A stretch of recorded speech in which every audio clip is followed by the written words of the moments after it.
What's up, guys? We're here with chat number 24. 24 days, man. Wild. And we're here with Beerski tonight. Cheers, cheers. How's everyone doing? Yeah, very excited about this one. We had a fantastic weekend a couple weekends ago in Chicago. Yes, we did. We all hung out and shared a B&B with some great people, Ponga and Grimer and Spat, and our place was kind of the home base for fun. It was. It definitely was the home base for fun, for sure. Had a lot of good times there that weekend. Yeah, there was a lot of good food and good drink and good laughs and fun and all that stuff. Yep, definitely. Chicago's always a good time. So Beerski, if you want to plug yourself, tell us where people can find you, tell us who you are, all the fun stuff right up front, and then we can hop into chatting. Okay, I'm Beerski. You can find me at Beerski Collects on YouTube, Instagram, Discord as well. Hit me up. DMs, you can slide in and talk, chat. I'm cool with whatever. Also, please check us out on Box Nostalgia. Me and Ponga run a podcast together. Talk about video games and Pokemon and cards in general. Have a good time. We run some tier list. That's usually most episodes run tier list. Have some guests on sometimes, and then on YouTube I do the It's Bureau Clock podcast series where I kind of do what Java's doing right now and have people come on and we do chats. But Java won up everyone, so now we all have to play from behind and try and figure out how to unseat him. Now y'all just have to do 31 days in a row yeah, instead of 30. That's it. 31 days. Yeah. And you're a live streamer. Yes. Thank you very much. Yeah, live stream. Thank you. Live stream with shiny cards and collectibles on Whatnot. Please check us out. Bookmark the shows. We run Pokemon. We recently just started running Metazoo. As you can see behind me, there's so much Metazoo. The shelves are bowing, ladies and gentlemen. So please hop on to our Whatnot streams. Also, big shout out to Raymond, owner of Shiny Cards and Collectibles. Raymax Climax will be live from the Houston floor with Charlie Herlocker on Whatnot at 11 a.m. on Saturday. Please check that out.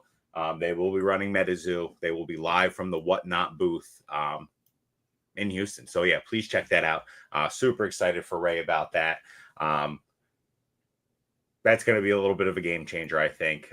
Very excited. It's been awesome having Charlie hop into our lives as well. Shamelessly plug some Metazoo right now, but yeah, we're pushing it. It's been fun to open. Charlie's hopped in. We've had a couple of artists hop in as well and chat during live. So please, if you're interested in any of that product, or you're interested in Pokemon, or you're just interested in a spot on Whatnot where you are not going to get screwed over, please come to Shiny Cards and Collectibles. We are not no shenanigans with us, so please stop by. We definitely appreciate the just stopping in. You don't have to buy anything, just hang out with us. It's a good time, guys. Yeah, I feel like at this point, let's see, we had Larry on, we had Ray on, we have you on. We basically, I mean, you guys got a lot of streamers over there, but I feel like we've hit 50% of the Shiny Card and Collectibles team at this point. The only one that you haven't had on that's like more is Dan. And then E Unit as well, but E Unit doesn't really he doesn't stream as often. Yeah. And then we have Knox Anthony as well, who does like the crazy late night West Coast hours. So yeah. Oh, I guess I have. Yeah. A little over half.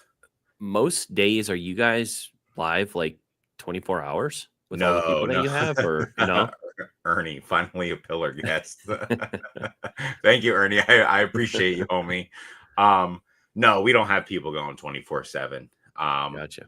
I've actually not been live since Sunday. I've just had so much going on this week that I really haven't had time to trying to get geared up for getting back to iron twerk in the big steel. And then I just redid my entire garden this week. We put in raised garden bed. So I've been just a busy little bee recently. So trying to get a show on this weekend for sure. Possibly Saturday morning. What's up, Terry? Good seeing you, homie. I can lead Ray in. Maybe I'll go from like 8 to 11 and just lead him into it, and then that should be good. So Raymond, okay. I'm gonna do that, buddy. I'll be live Saturday at 8 a.m. to lead you in. So yeah. So at what point in your, I mean, give us the backstory. You've been on the channel before. We've probably heard it before at this point, but give us the backstory on where did Beerski first find Pokemon, and then how did that progress to where it is now? Okay. Pokemon. Obviously, as a kid, I'm a '90s child, millennial, us filthy millennials. But got into Pokemon as a kid. Fell out of Pokemon. Got a text or call from my mother on 2020, telling me that I need to find my Pokemon cards and look at them. Because they were blowing up. I guess she saw the Logan Paul stuff and everything that was going on. So I went and looked at my cards and thought, I'm rich. I was so happy with it. Like everyone thought. Clearly not rich. But yeah, that got me back into Pokemon. I found YouTube channels like Mertz Collectibles. He was one of the first ones, and I miss Mertz so much. I missed him in Chicago too. Mertz, if you watch, buddy, miss you. I hope everything's going well. He was just in Japan. I think he visited every Pokemon center in Japan because he was just everywhere. But I found Mertz's channel. I bought the first graded card I ever purchased myself was a PSA 9 Psyduck Munch card, the screen cards. Nice. And I bought it from Dan. Catch 'em all collectibles, and that's when I found the Pokenomics card in there. And as I was sitting on my front porch looking at it, I was like, there's like Pokenomics, like what is this, like economy for Pokemon? And then the rest is kind of history. I kind of fell out of it for like a year or so. Really wasn't like dove in a little bit and then kind of got scared away after like the first little bit of Pokemon 2020 2021. Kind of fell out of it for about a year and then really picked back up in 2022. Around September, I bought my friend a graded coin. And then I was like, oh, graded coins. I started looking at graded cards again. And then the rest has kind of just been history from there. A little bit of this, going to Collecticons, meeting people. Make sure you get to Collecticons or any kind of in-person event. They are awesome. Yeah. Definitely agree with that. You should definitely, I think most people would be kind of blown away, especially surprised, but definitely blown away by going to a collect. It's overwhelming when you go to your first one, especially like all the different cards, like if you don't go in with a plan, you're just going to kind of be overwhelmed and not know what to do. There's so much to look at and see, and so many different cool cards that you're not normally seeing, like PSA 10 Gold Star Mudkips, Art Academy, Chef Pikachu's, like just like the level and like range of cards that you can find at Collecticon is pretty wild. Like it definitely does surpass local shows, but local shows have their heat too. Yeah, definitely. What's up, Nam P? What's up, Nam? My biggest hater is here. It's a fun banter. I gotta give him shit though when I see him. Yeah. So at what point? What were did you have much of like a side hustle, or was it more of a collecting? What were you doing prior to the streaming? So it was, I'd like to say it was a side hustle. Probably not a side hustle like you. Not a side hustle like a lot of the other people in like, I wasn't using it to supplement bills or anything. It was kind of just for fun. I mean, obviously you make some money in it. But even like right now, like I have currently not much going on. Obviously there's some backstory to all of that, but I got some graded cards I want to send out. But once I started streaming, like that's kind of when I kind of pumped the brakes a little bit on my own stuff. And it kind of worked out too, because the way the market is right now, it's still so crazy to me. And I just, I don't know, wait for the other shoe to drop. I'm waiting for something to happen. So I'm scared money right now. Scared money doesn't make money. And it's odd. Like I'm not making much money in the hobby at this moment. But that being said, streaming is just amazing. That opened up so much stuff and so much opportunity for me personally in the hobby. Working with Ray has been great. I've said it multiple times. He's like a mentor to me. I talk to him frequently. Ray's a really good guy. And it's funny, like when I first met Ray, I thought he hated me. So like I really like thought he disliked me, and I was like, oh man, this sucks. Like he did not dislike me though. And then we chatted a little bit in Charlotte last year, and then actually Pokestone was the one who was just like, why don't you just offer him a job, have him become one of your streamers? And then he did. He told me. And Ray was like, all right, yeah. He's like, you interested? I was like, yeah, you know, I'm interested. I was talking with Chef about it. I was talking, it was really just Chef. Like Chef and I were talking about streaming a lot. And then I just kind of got hooked up with Ray and kind of went with it. And it's been a cool ride since then. 27,000 subscribers on or followers on Whatnot right now. We have a rocket box that we are breaking. I hate that BRC guy, Ray. Yeah, that sounds about right, Ernie. That sounds about right. We have a rocket box that we're breaking in Orlando, if I'm not mistaken. This is probably the first time anyone's hearing about it. I just spilled some tea, guys. But spilled some beans. Spilled some beans. I'm pretty sure we're ripping that rocket box Destin Rivals weekend at Collecticon. So please keep your eyes peeled out for that. We have a lot of cool stuff going on right now. Really trying to up the game.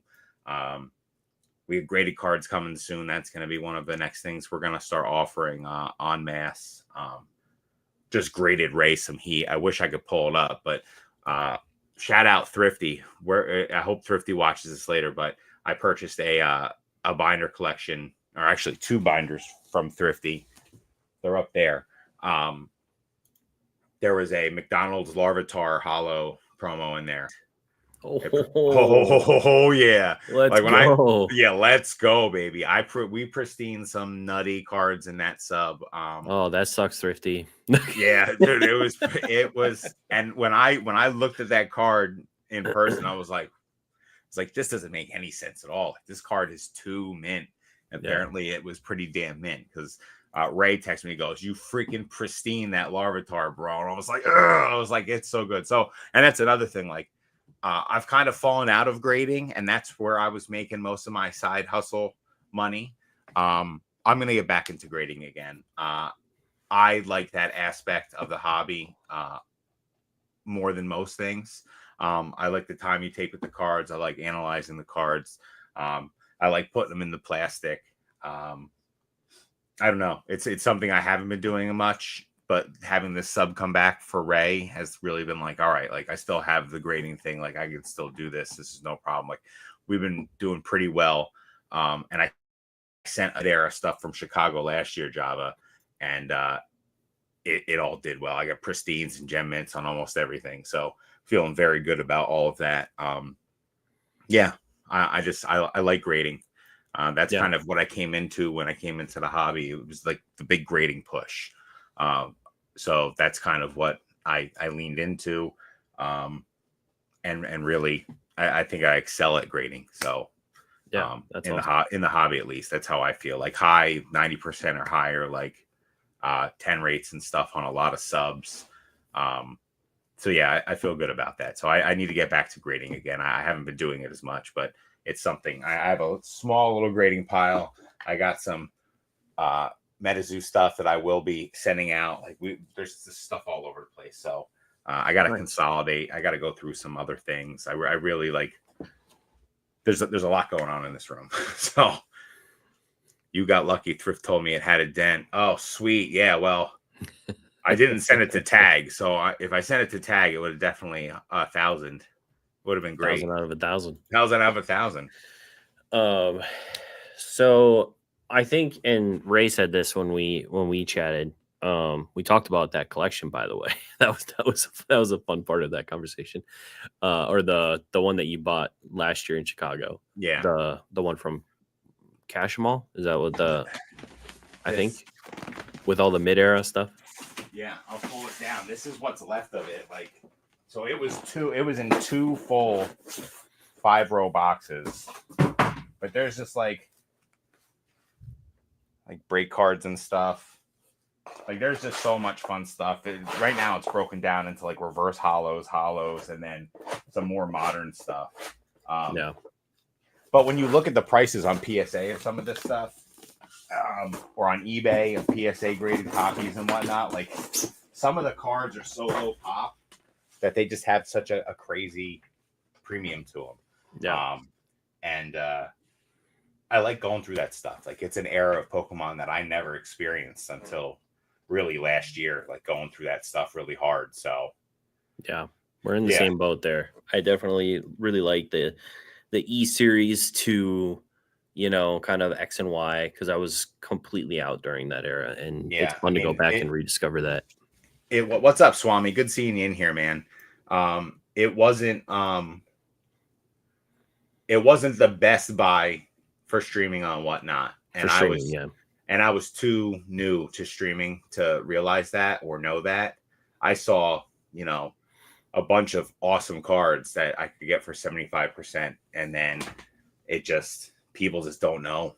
People just don't know about mid-era stuff. They're more interested in what's releasing now.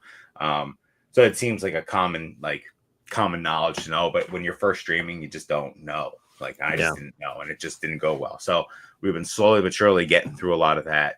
So I'm going to probably send another sub out soon to get some more of those, like hollows, and it's got like Pokecaillou and reverse hollows in there and stuff. So, like, really like nice, like more little niche things that I like, you know, some really cool cracked ice stuff. Like we've graded a pretty cool amount of 10s and some pretty cool cards too. So yeah, when I talk to Ray, and this is something that I can 100% attest to, and I think most of the people that have met you can 100% attest to it, but in terms of streaming, there's the people that learn how to stream, and then there's the people that are kind of like built for streaming. Like, they have the right personality, they're outgoing, they're personable, they're engaging with the chat, they're like right from the get-go.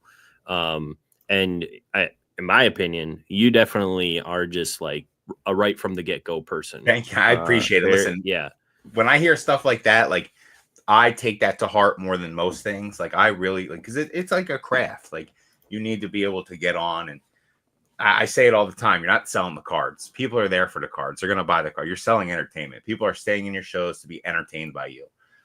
They like hearing their names called out. They like interaction, banter. They like all of that stuff. So I just go on and have a good time. I try and have as much fun as I can. I try just to be myself. I think that's a big thing that happens with a lot of people is, excuse me, beer burp. People try and oversell stuff or undersell. Just be yourself. People like honesty and genuine, like, actions and ways that you go about your business. So I'm a big fan of that. I do love the streaming aspect of it. Like, I want to be excelling at that. Like, that's what I go on there for. I don't want people to leave and be like, that show was a dud, because we've all seen them. Like, you can hop on many Whatnot streams and be like, anyone can do like one card and just like over and over again. Like, but so I appreciate that, Java. I really do. Ray says it to me too, and it's nice hearing it come from Ray also, because I hold Ray in such high esteem. There's one thing that I find interesting, and I'm not sure if every streamer has it, because I haven't watched a lot of streams, but I've watched your stream. I've watched Chef a lot. I don't know if Ponga has one yet. I wonder if he'll develop one. But you guys have almost like catchphrases. Oh yeah. And I find that to be really interesting, because like Chef's is who's taking it down. Like, when, like, who's taking it down, you know, like who's gonna win, and yours is the she's so pretty. Oh, it's pretty. It's so pretty. Yeah. And is that something that just like happened once and you're like, and people liked it, and you're like, okay, I'll keep doing it? Or is it just something I didn't even realize it was a thing until I heard Chef say it on one of his lives about me, like one of his streams, and he pulled a card and he's like, Butterbeersky, and then he started like doing his Chef thing, and then he screamed out like, it's pretty, it's so pretty. And then once I realized that, I was like, oh shit, like, I guess, oh sorry, I was like, I guess I say that a lot. And then I started realizing it, and now I kind of just lean into it. Like, I say it, like, if you pull something hot, like, I'm saying it. Like, I pulled the hidden Bigfoot the other day, like, whew, I said it a lot of times, like, because it's a pretty, like, I love it. It's exciting. Like, it's just cool seeing that for people. And again, you want to hype them up. Like, they just pull a massive card out of a set. Like, Yeah. They want to be hyped about it. Like, sitting there, in my opinion, and just being like, oh, yeah, like, yay. Like, no, like, give them something. Like, give them a little something. So, yeah, it doesn't have to be over the top. But just oh, yo, my PSA slabs are taking months now. Yeah. yeah, They are. they're about 4+ months right now. So you should hop on tomorrow with Pete That Chew when he's on live with Nat Turner and ask him some questions about that. Good. So yeah, the catchphrase kind of just came out of it because I tried a few things too, like, and that one I didn't even realize I was doing, but like, you just talk so much during a stream and like you're kind of talking to yourself, and that's how this stuff happens. Like sometimes I do, like, I sing to myself on the streams and like just forget that you're like talking to people. So it's just all about keeping it flow, keep the flow going. Yeah, it was funny. Chef didn't know that he said the "Who's Taking It Down." I made him a shirt because he wanted one of my merch shirts. So I was like, oh, I'm gonna surprise him with like the little chef emoji, and it's gonna say "Who's Taking It Down" because that's his catchphrase. And so I give him the shirt, and he looks at it and he's like, "This is cool, like, thank you."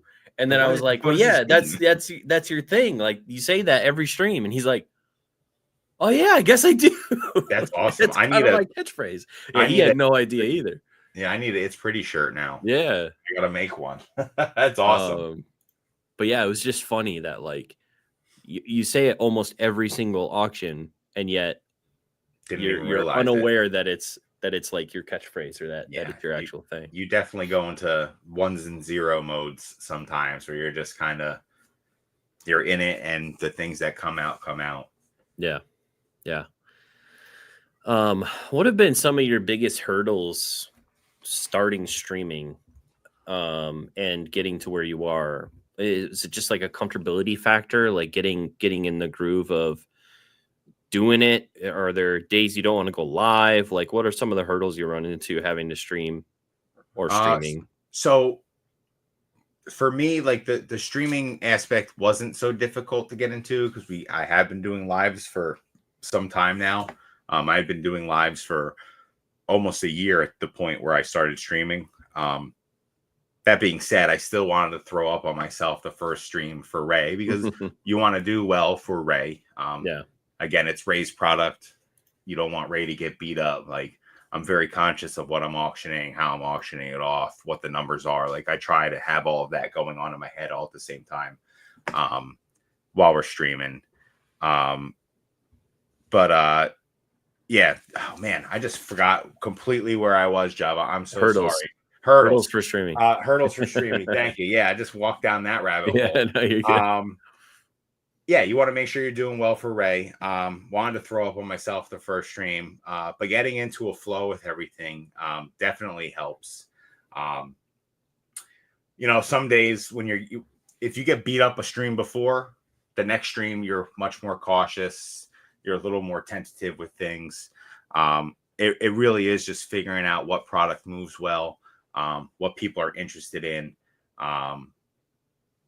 Can you all address the main issues? What are the main issues, Ernie? Let's talk main issues. I wonder what. Feel free to ask questions. Yes, please. Yeah. Those are some of the hurdles. I think learning the product is another one. Like, there's a lot of times where, especially in the beginning, like I was ripping stuff blind. Like, I didn't know what was in the packs. And you can go on and take a look at, set lists and all that stuff. But when you're ripping live and it's in Japanese and you're going, so like I butcher names constantly. I'm bad at it. Like, I'm really like, I butcher names and I just lean into it now. Like, everyone knows that Bierski's butchering a name. Like, it could be Bierski, a Bierski card, and I'll jack my name up just because, like, sometimes things go too quick in the head. My mouth can't catch up, and I'm just like going. So, what do I buy? Everything, Ernie. Apparently, everything. So that's a big hurdle, is learning the product, knowing your audience, and then really figuring out the back end stuff. I know that seems trivial, but the back end stuff's important. figuring out your shipping, how you're going to ship stuff.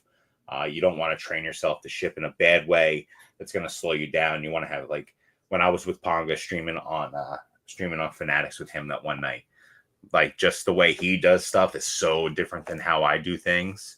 And when I got in the seat and started auctioning some stuff off, like, it was so much slower because I was trying to follow the way he was doing stuff, and you just don't have the muscle memory. So, like, getting all that down. I'd say consistency is key, although I haven't been extremely consistent lately.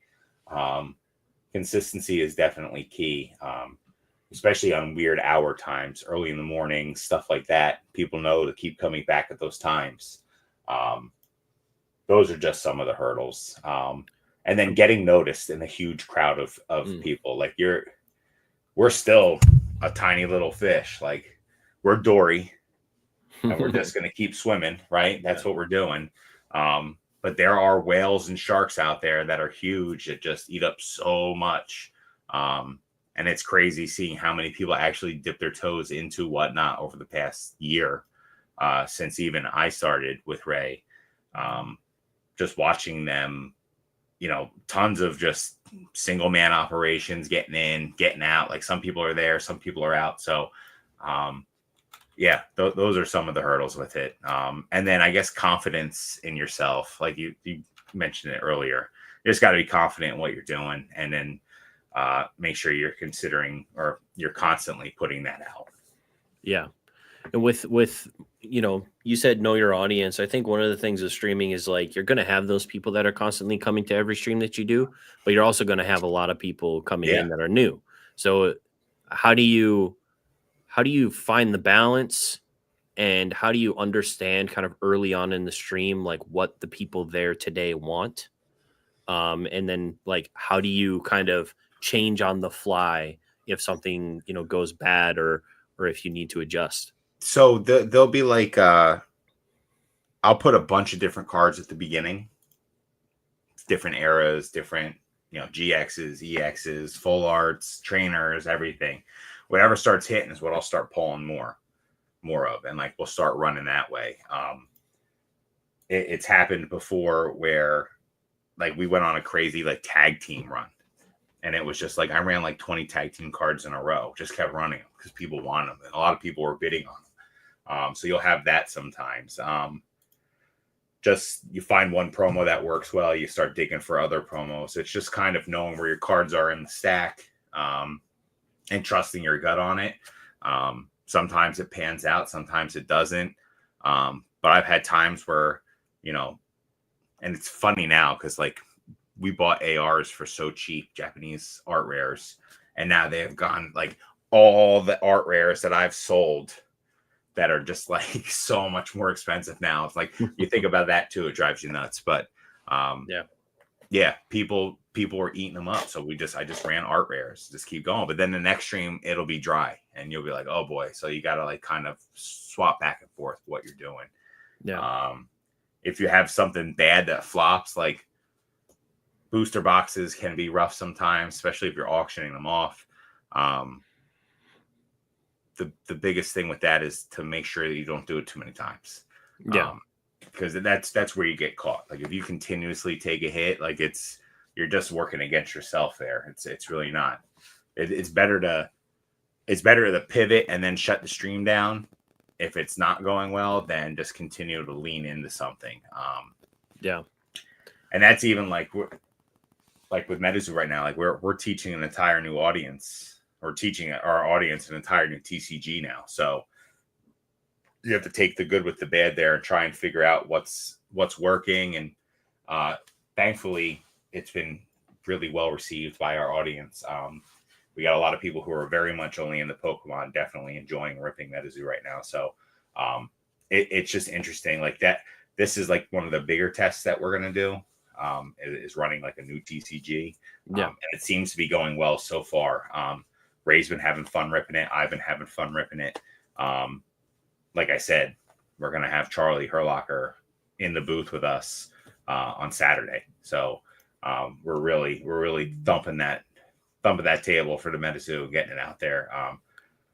But it's been fun just being able to realize that it's working and continue to push it. So that's a good sign.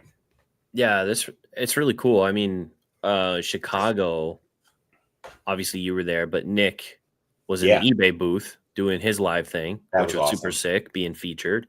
Now you guys are going to be at the Whatnot booth with the owner of Metazoo, one of the owners of Metazoo being featured. Like, it's kind of crazy that you guys are doing so well on your auction platforms. I know Ernie, bro.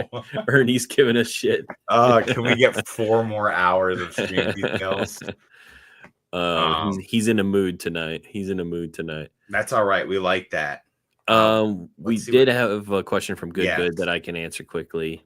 You think vendors are going to, or you think Japan vendors are going to stop grading? So if you mean Japan vendors, like vendors in Japan, I would say no, because they can grade directly in Japan with like PSA and ARS, and like the companies are over in Japan. So they can continue to grade over there. They don't have to pay tariffs like to grade here. If you're talking people like me who buy Japanese cards, have them sent in, and do all that, I would still say no, but they might change the way that they do it, because you have to stay below, I think it's like $800 per package per day. Yeah. So they might slow down a little bit, because they'll have to kind of spread out the amount of singles that they can buy in one go. But I think that people will definitely still be grading the new Japanese cards and hits and stuff. Bought boxes from Japan and paid $400 on tariffs and tax. Oof.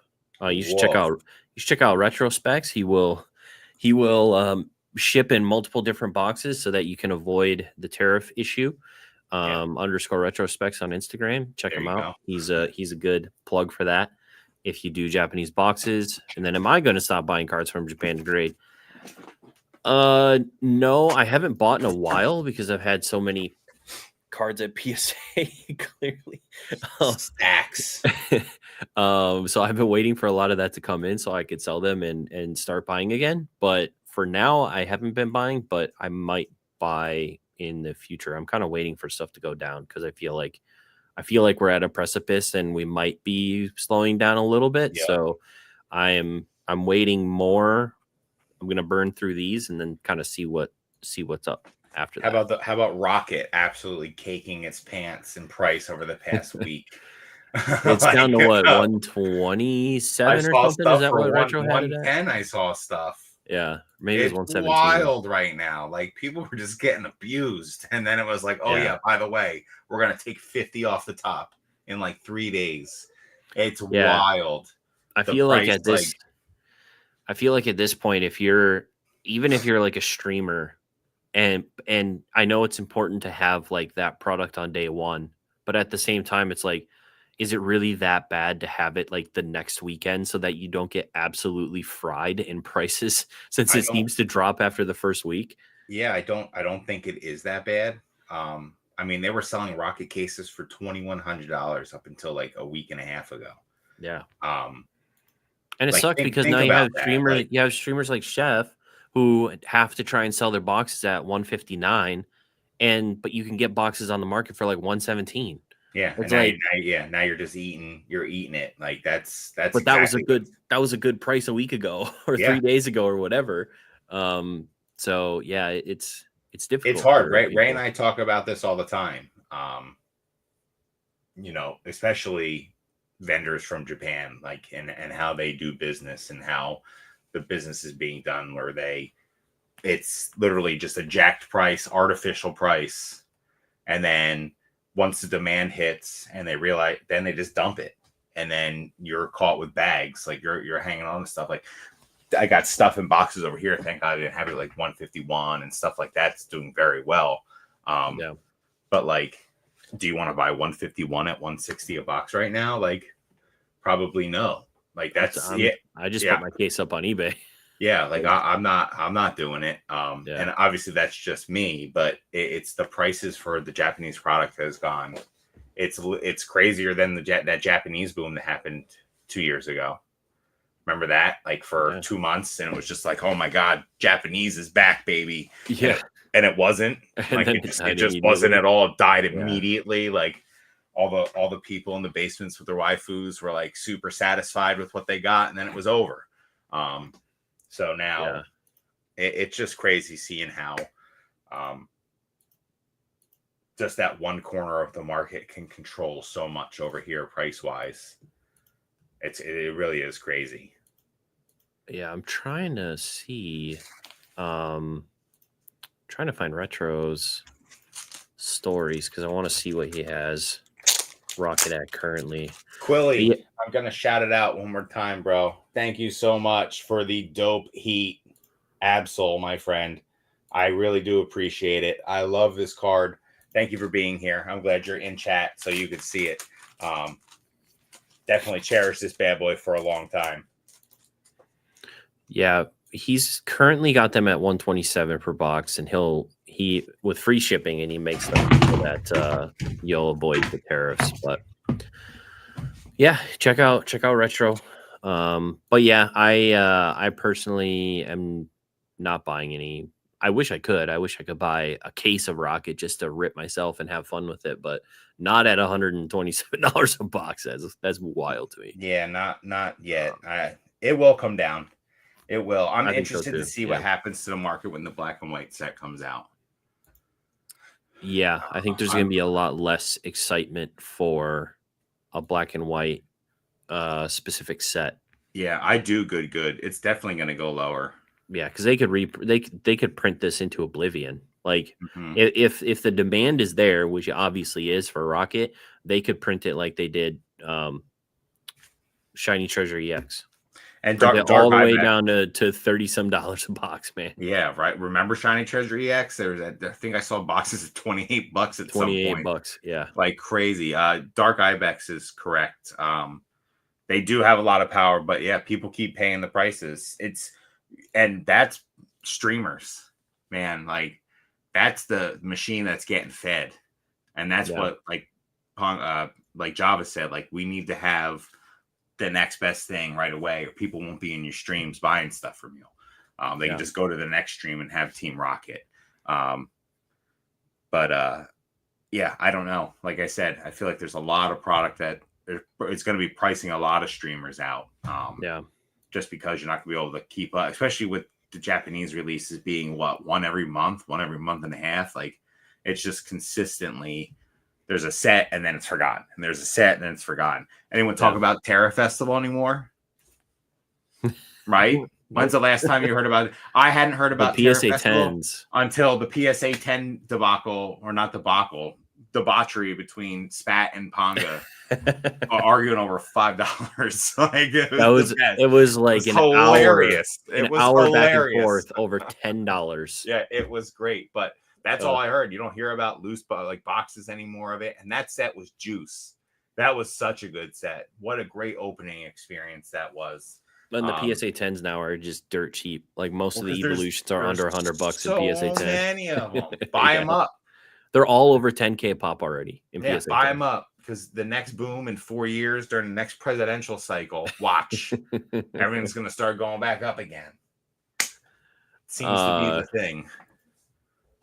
Good. I don't personally invest in sealed Pokemon product, but I think it's a really good set. And if I was, there would be particular sets that I would like to buy at cheap prices, like Heatwave Arena and this set, the Rocket set, I think, and Terra Fest and 151. And there would be some sets if I was a betting man that I feel like would do well over time. Juice. Yeah, that one's got Gengar, and it's got the Raging Bolt SAR. Yeah. Hey, what's up, Benji? Good seeing you, homie.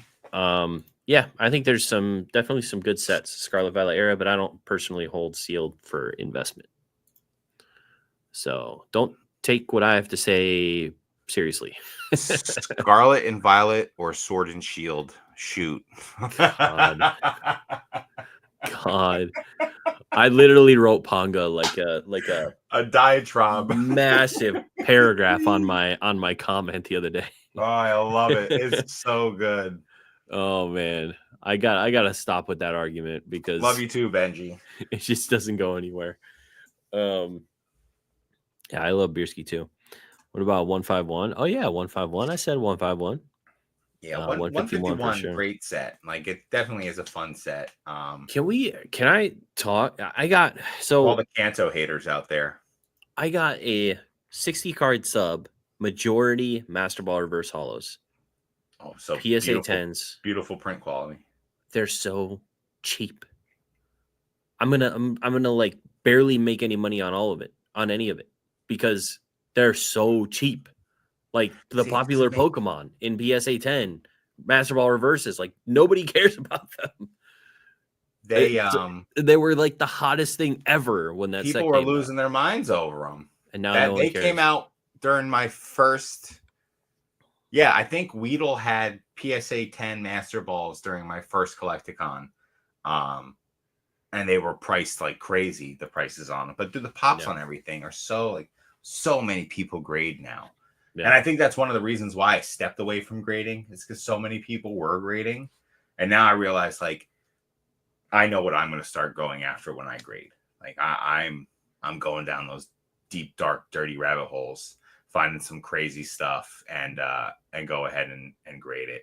Oh man, overrated, he's saying. I don't think they're overrated. I think the new Master Balls look better from TerraFest, hands down, better.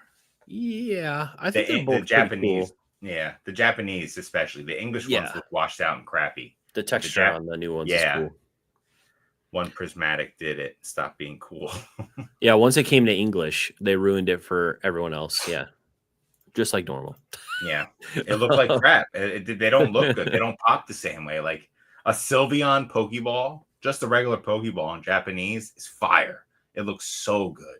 The way the light hits the texturing and everything, like it's so good. Namp, you know what I'm talking about, bud. Like, I mean, for the price they were, but actually not, because like pulling a particular Master Ball is hard. But it is 151 Pokemon plus all the supporter things.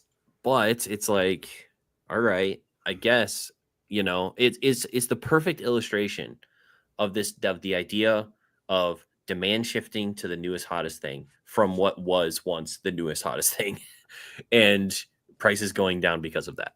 Everyone thinks like the newest hottest thing is always going to be the newest hottest thing. And that's just not the case. Yeah. Ernie. So. Yeah, rabbit holes are super profitable. It's not about the profits anymore, big Derg. We're just going for the hunt and the chase now. I want to grade some juice. I do have 151 sealed. I just actually listed my case on eBay today because I don't want to sell it. I'd rather have the money at this point. Yeah, absolutely. But yeah, the only stuff I have sealed right now are, I think I have like 19 boxes of V-Star Universe and a case of 151, and that's it. V-Star Universe is nice. It is I have honestly, because I think my buy-in was like $55 a box or something like that for V-Star Universe. So I've literally thought, like, maybe I should just rip all 19 boxes. Like, how much fun would that be? I was just grade all the hits. You should grab a box off the shelf and rip one right now. I don't think that's a good idea. I don't think that's a good idea. Dude, I mean, Japanese Crown Zenith, like, so good.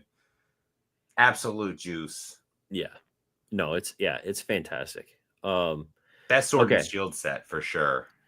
I have to ask, because I've been seeing this. Is the new Mewtwo mid, or is it awesome?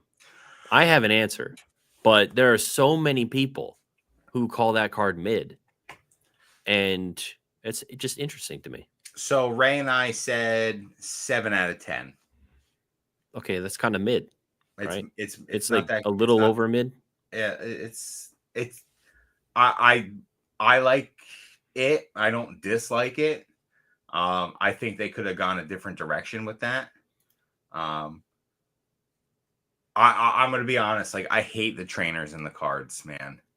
Like, really? I really don't like it. Some of them, like Giovanni in that card, is so unnecessary. Like, but that's the whole point. I know. It's I'm just saying, yeah, it's a card. Thank you, Ernie. Like it, but like, I just feel like, can you pull the card up and show everyone? Like, the way Mewtwo is in it, and then the way Giovanni is like 7 out of 10 is fence sitting I just don't like the layout of the card. Oh, Like, hold on. if that makes sense. Like, I think there's something off about the layout. Fence sitting. Let me pull it up. Oh, I can present too, but you got it. I'll grab it. I'm here. Mewtwo. Like, the best card in the set is the Meowth. Like, I love the Meowth. Low angles of Mewtwo make him look like he's wearing a giant diaper because he's so bottom heavy. He's got that Giat, yo.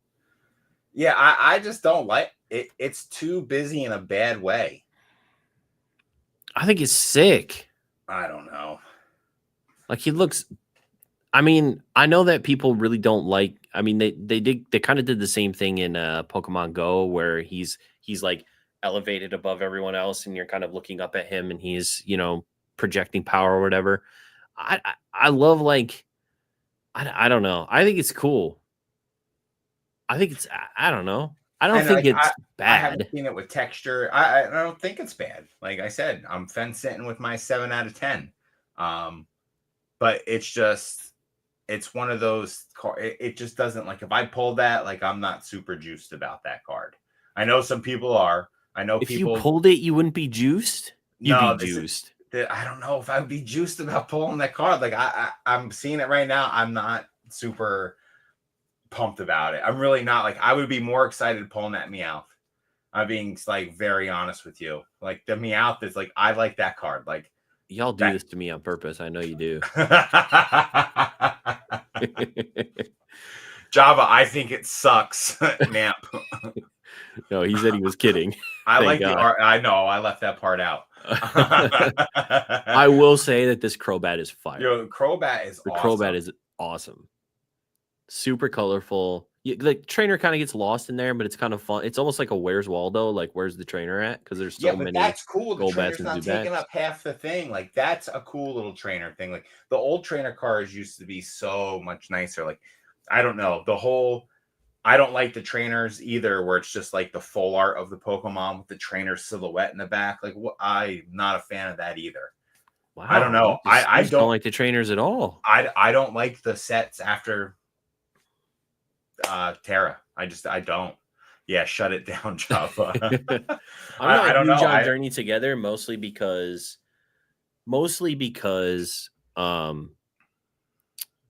it doesn't have a lot of the Pokemon that I would have preferred, and I think it's more. Journey Together feels more like a set for Japan than it does a set for the US because of, like, the waifus and Larry and all that stuff. It feels more because the US doesn't care as much about trainers, like, at all. No. I would say they care a lot more about Giovanni than they do about, like, Lily and stuff. I feel like they missed the mark on some of these trainers. I don't know. Yeah. Maybe it's just me.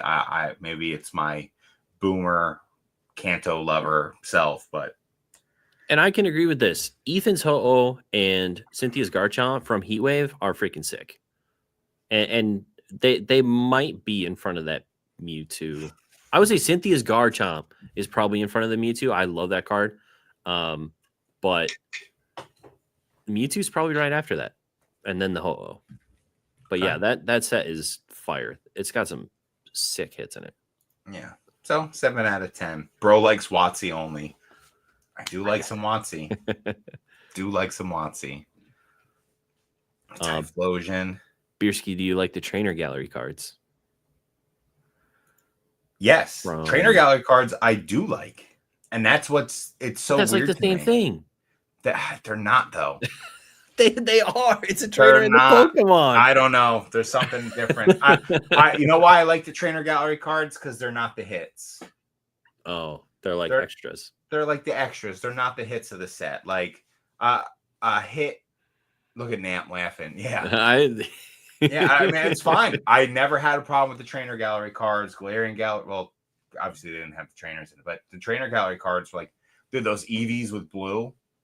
And, like, all the evolutions, like Jolteon, Flareon, Vaporeon, hot. Like, some of them are so good. The Spirit Tomb one, dope. Like, some of those are just really cool. Like, the way the arts are done on those. These other ones just don't hit the same for me. I don't know. Hmm. I don't know. And then that's a good point, like Namp saying that, like, because you can call me out being backwards here. Like, I like the trainer galleries. I don't like what they got going on. Again, I think maybe it's the fact that it is the hits, like a Lily's Clefairy being the hit. Like, it's cool. You could do something with Lily in the card, not make it Lily's Clefairy, and just, I don't know. Like, again, like the Gengars with the sisters, awesome card. The Snorlax eating with the dude, like he's eating another great card. Like, I like those cards. I don't understand why. Now I got to really look at myself in the mirror, Namp. Thanks. You got me all messed up. Isn't N pretty popular in the US? Maybe. Definitely popular in Japan, I think. A lot of my N, like N Reshiram and Zekrom, or the Reshiram and Zekrom card that has N on it from Cosmic. Well, dude, I've had a couple of those that have done well. That's a great awesome card. Yeah. That's awesome. Like, yeah. I like that card. That's a really good card. But yeah, like, I prefer out of that set the Articuno and stuff like that. What's up, Danny Zard? What's up, Danny Zard? Good seeing you, man. Yeah. That's an interesting take, man. It's a take. It is a take. It's a take. I'm being honest. Like, I'm being honest. Like, I can't wait for them to move away from the trainers in this set. Like, because even the older stuff, like Erica's Vileplume, like those old GX cards, like hot. Those cards are great. Like the way they're done. It's just something. Maybe it's just because they're new. I don't know. Yeah.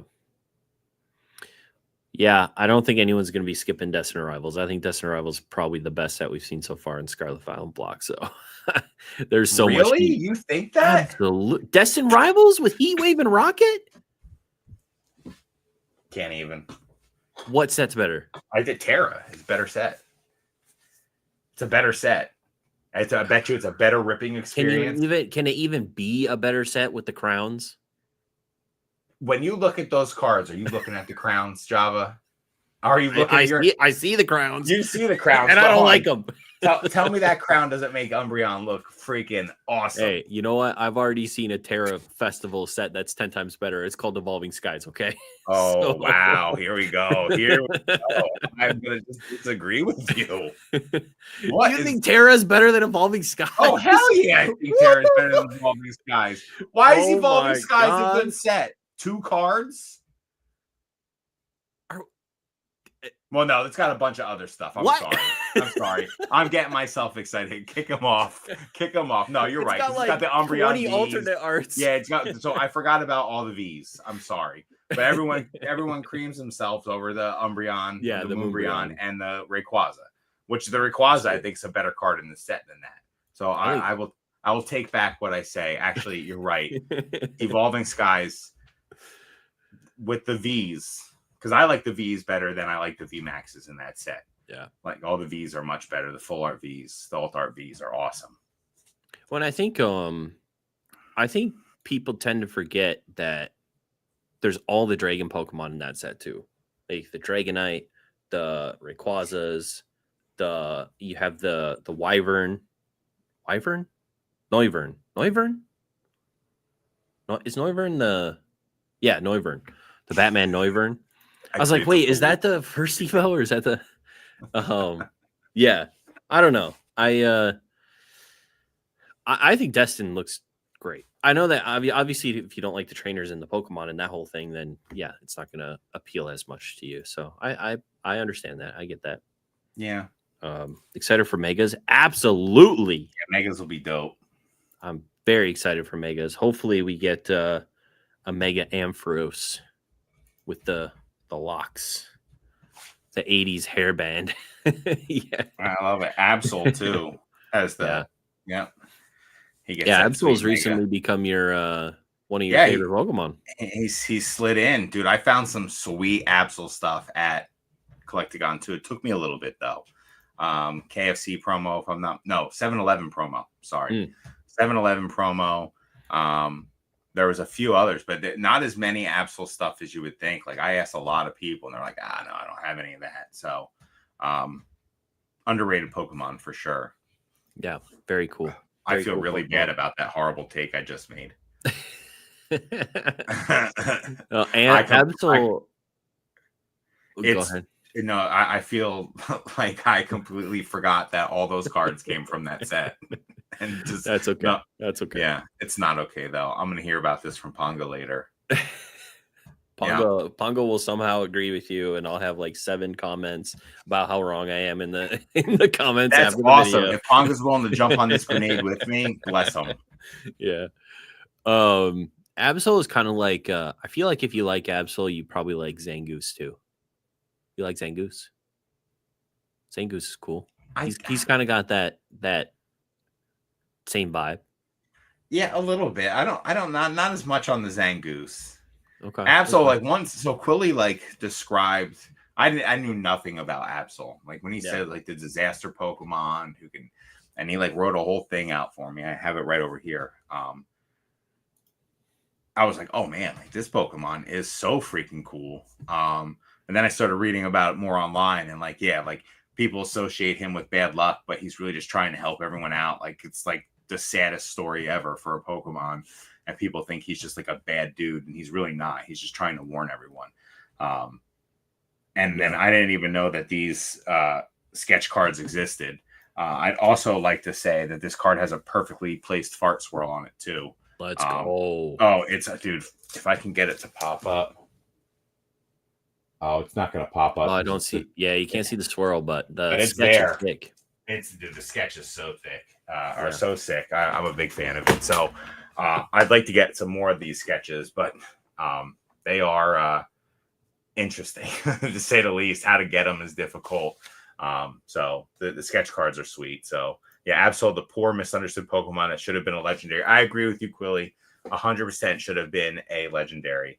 Dark Ibex says 7-Eleven Absol's too good. Yeah, it's a sweet artwork. Is that the one where it's jumping across the card and it's got all the lines in the background, like all the action lines and stuff in the background? Or am I thinking of a different thing? I think it's a different one. I think that the 7-Eleven one is where he's like standing on the rock outcropping. Oh yeah. Side Okay, profile. Yeah. Gotcha. I'm thinking of the EX, I think. Yeah, the EX. Yeah. The EXs are sweet. Yeah. Yeah, that's a sick looking card. Oh, it's so good. Oh, Biersky has a super special sketch in his PC. Professor Oak. We got to pull it out. Give me a second. That's hilarious. Literally the first video I ever made on YouTube also was because of this sketch. Oh, here it is. What you got? It's so good, dude. I think this is it. Yep. It is the 1 of 1 signed Oak Nagaba, signed by the artist down below. Is it art though? Is it? Yo, thank you so much, Oak. Dude, these little like stuff like this, I will have forever. Like I love all this stuff so much. Yeah. No, it's that's so awesome. cool. All right, hold on. Let me get this. Okay. That is awesome. What else? Guys, chat, if you have any questions. What other topics have been happening in the Pokemon space? I haven't really been paying attention to like anything. Shame on me too. I said it to myself the other day. I was like, I need to start really like most of my Pokemon shoot pole father. Welcome in. Late night with Java and Biersky here. Hell yeah. Yeah. Any questions you guys have, please. We are here to answer them. Oh, so what have been how has Metazoo been received on stream so far? How do you feel like it's going at the moment? I think it's going really well. The fact that it's holding the value it's holding, being a completely new TCG, is amazing. I say it all the time, like the print quality is on point. People are really noticing that. I think they did a good job making the sets feel So I compare it to Crown Zenith.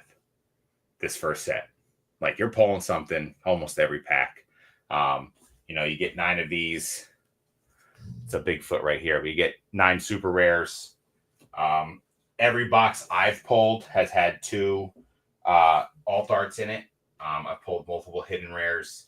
I know those aren't guarantees. I think those are kind of like the base. You're going to get 9 of the supers and then 2 of the alt arts, but I think you can hit more alt arts in a box. I think 3 have been hit before by Ray. So there's some cool stuff that can happen.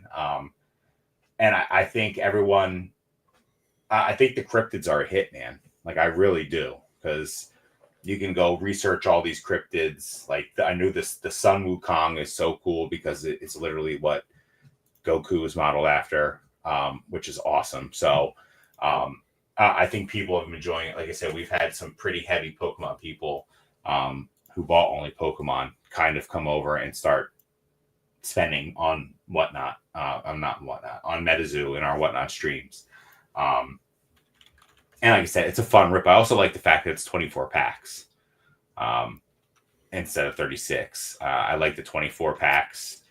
I like that I can auction them off 2 packs at a time. There's two big hits in the box, so it's just it's a fun rip. Like it really is.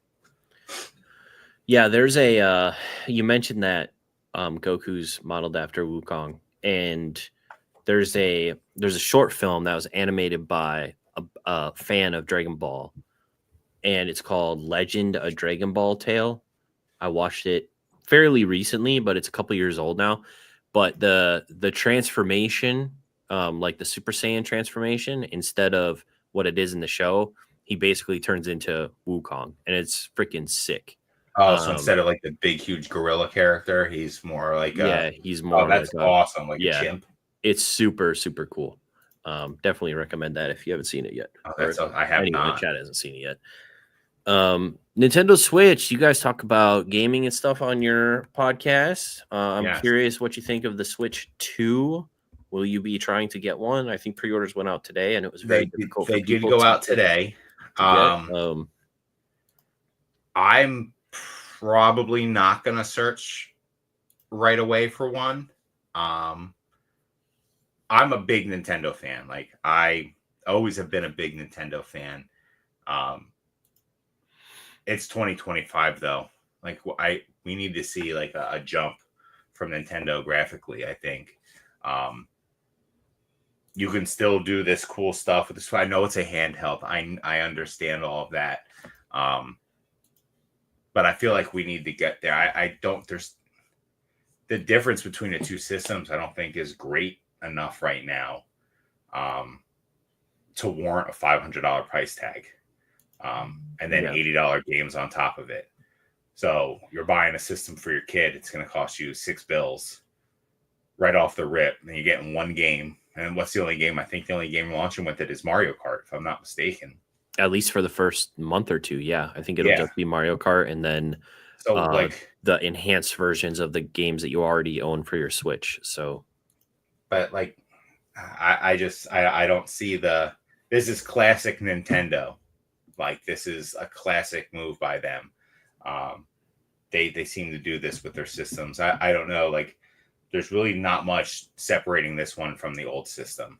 And again, like I just bought that handheld. I show you guys. I got that for $450. It's cheaper than a Switch, and I can emulate. In all the games, there's going to be, I'm sure, a mini game where you can turn your Joy-Con into a mouse and use mouse controls. Yay! Yay! No, terrible idea. Like horrible idea. I get them trying to reach out to a different demographic with that, like maybe the older gamers that do stuff like that and are looking for a little bit more of a gimmick there. Like no kids doing that. Like it's just not. I don't know. The Switch. I haven't been following it very closely because I don't think it's anything to write home about. So I don't know. I will want to get one eventually because I want to play the games. Like I think the Donkey Kong Mario Odyssey, whatever they're doing with that, I think that looks pretty cool. Kirby Air Ride should be fun. Mario Kart, I'm sure will be fun. Will it Like be all fun the though? Because the games. last Mario Kart's booty. Really? 8 is Mario Kart 8? terrible. You can't even drive off the map. Like you can't. They keep you. It's so handheld. Like they hold your hand throughout those matches. Like I don't know. I feel like I'm playing Mario Party when I play Mario Kart on the Well, Switch. you know you can turn off the assisted steering, right? I did not know that. What a schmuck, right? I did not. I'm not even gonna lie. I had no freaking idea. But that was the thing. Well, maybe the game doesn't suck as much as I thought it did. Yeah, you can turn off the assisted steering. Why wouldn't that just be default? Well, because it's for children. It's for tiny I'm children. so tired of hearing that. It's a system for tiny children. Best game, dude, is dusted. Listen, some old Mario Karts were the best. Oh man. But yeah, so I think Piercy's getting exposed tonight. This is rough. I think it's got quite a few games that they like. The Metroid Prime game will probably be pretty cool. Yeah, I think the games they have lined up will be cool. I'd probably buy one in like a year when they're more available and all those games are out, so I don't have to like have a system with one game to play. The price drop, the Christmas time price drop, the second year. It'll be 400 in no time. It will be 400 by Christmas 2026, without a doubt in my mind. And then the next year after that, or the year after that, they'll have a pro version or some shit like that with a bigger screen. Because what's the screen on this? 8 inches now. It's bigger than the. Is it 7.7 or 8? I can't remember. I don't remember. I know that it's definitely bigger. It's bigger than the OLED screen as well, if I'm not mistaken. Yeah.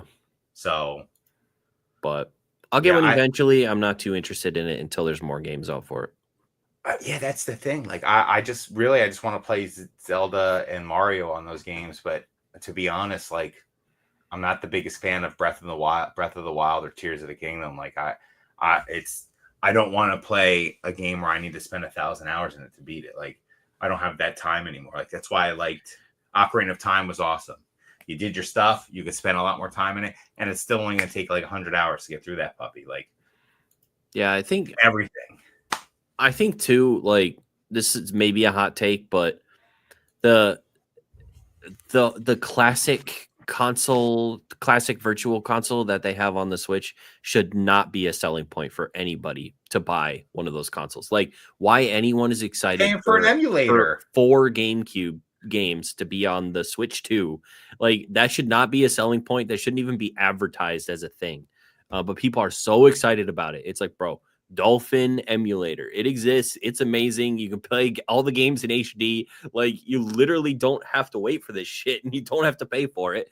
And it's not like Nintendo, you know, I guess technically they are putting those games out now, so it's kind of shitty to emulate, but I don't care. It's Nintendo. I'll emulate any Nintendo game at this point, basically. Once they went from the Wii, so the Wii had the virtual console. Was it called Virtual Console? It was Virtual Console. And it had everything. Like, the libraries were huge. You could play everything. And games cost a little bit of money, but that was fine. It was like $5 for a retro game or whatever. Like, great. You're getting and they're all available.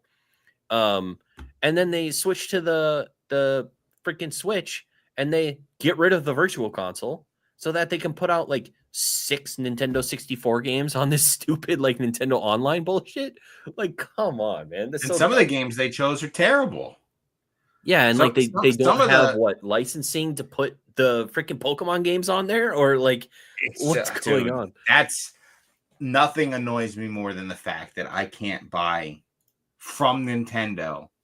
I'll pay Fire Red. I will pay for my Switch $50 for red and blue. Yeah. Or gold and silver and crystal. I will spend good money. Put them on there. They were on the 3DS. Yeah. The Virtual Console, yeah. Because that was also on the 3DS. What are we doing? Yeah. What are we doing? I don't know. Nintendo's always doing that stuff. That's why if you're going to play a retro game, I have zero qualms about just emulating it. There's a good... Who told me to listen to it? It's someone in the hobby told me, I can't remember who it was, had me listen to I think maybe it was Danizard.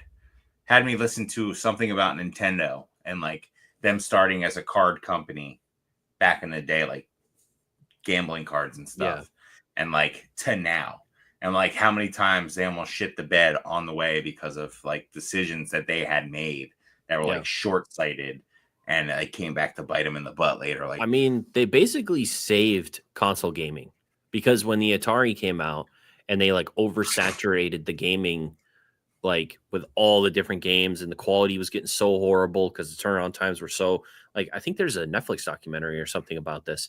The ET game, bro. Yeah, the Atari basically killed console gaming, and then Nintendo had to put their NES in toy stores as a toy and not a video game in like electronic stores so that they could even sell it, because electronic stores didn't want anything to do with console gaming at that point. But they basically saved console games, and like good for them, but now they're kind of shit. Yeah, I mean, when you go from the Wii to the Wii U, what are we doing? Yeah, that was another misstep, and like that was weird. There was quite a few missteps over the past decade or so. Yeah, 15 years with Nintendo. I hope Switch 2 doesn't become one. Honestly, just make it a handheld at this point and do something else for your home console. Like that's where we need to be for Nintendo. Or they just need to be a game developer. Make it where it docks. Just be a game developer. Just be a game developer. They don't want to. They want that IP, man. They'll never license make that games stuff for out. PC and the other consoles. And if they can dock the Switch into something and it's like an external graphics card and it juices and it juices your system and it looks amazing on the TV, that would be cool. I think they have. It's not.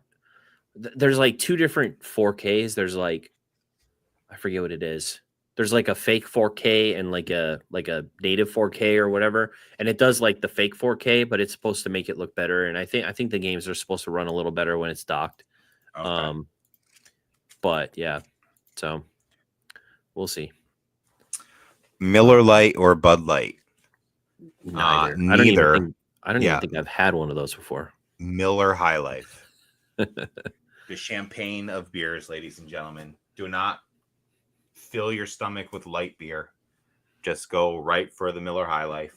Nothing is better than an ice cold Miller High Life on a hot summer day after work. It is so good.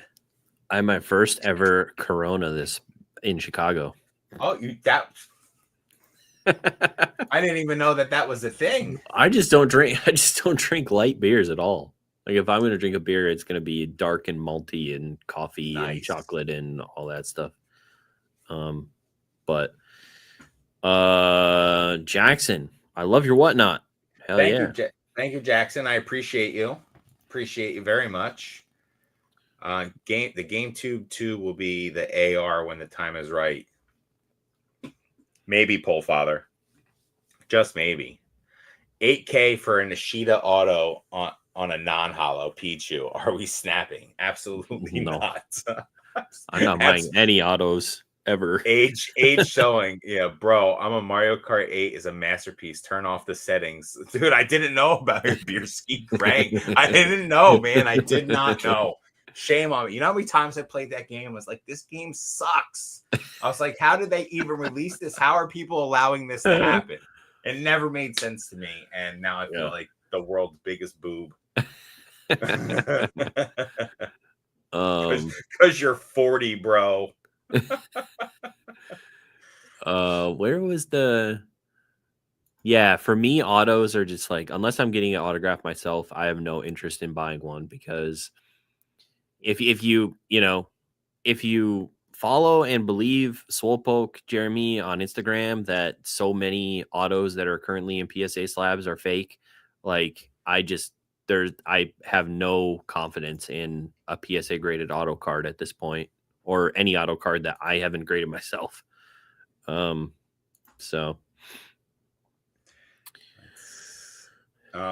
dude. Yeah, he's dead to me. Bro's brain is burnt from back openings. Sorry, Ernie. I didn't mean to upset you. Let's see. All Ponga's fault. I got the old Pokemon games on my iPhone pretty easily. App called Delta that Apple approved and works brilliant. So I downloaded. It's called MGBA for the handheld system I have. I've been playing Crystal on it. It's awesome.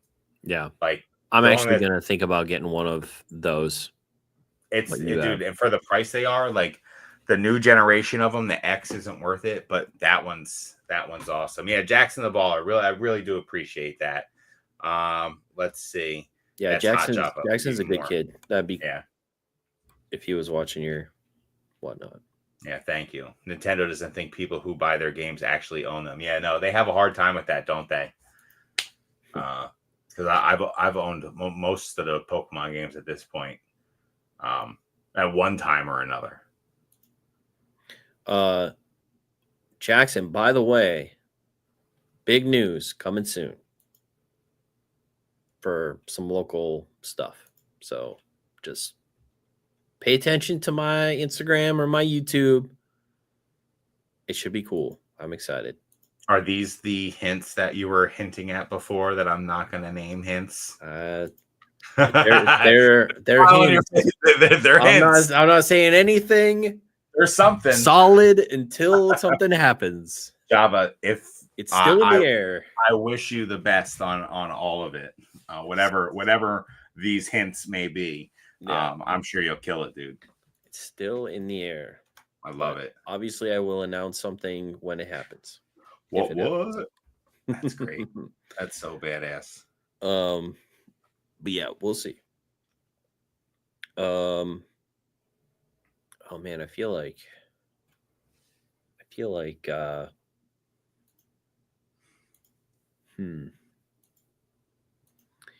So Chicago. Yes. What? I mean, you guys did a lot of stuff that I didn't partake in.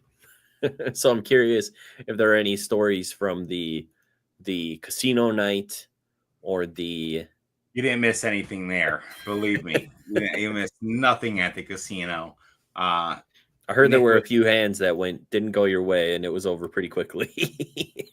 This lady eviscerated us. It was like, have you ever seen Vegas Vacation, where the dealers messing with Chevy Chase's character Griswold? I don't know if I've seen the Vegas one. $500 on the table. Oh, the Vegas one's the best one. I think I've only seen the Christmas one. What? Oh, Java, we got to get these watching movies. That's how I felt. Like, she just kept hitting 21s.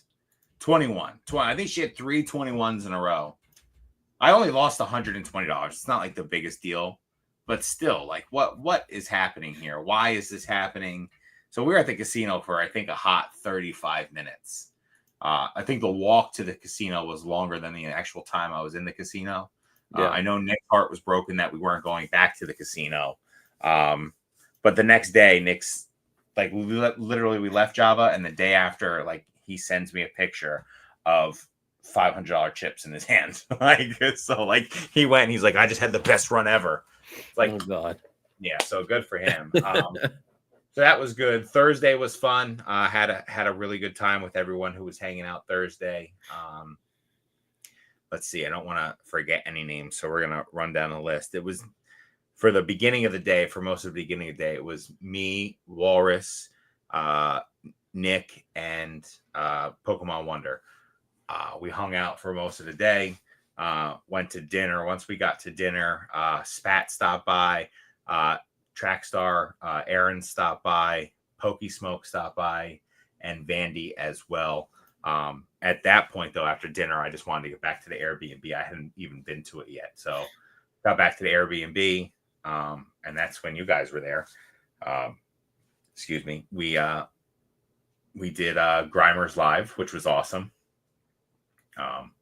You guys did the live there. So that was fun. I was definitely a little intoxicated at that point. We had been going pretty hard all day long. So that was fun, though, to be a part of in the background. But yeah, other than that, like, it was just a lot of walking around, seeing Pokemon stuff. Obviously hung out with Ponga Sunday night. We streamed Fanatics Live with Ponga. Collecticons are fun, man. I do enjoy them. Yeah, they are a good time.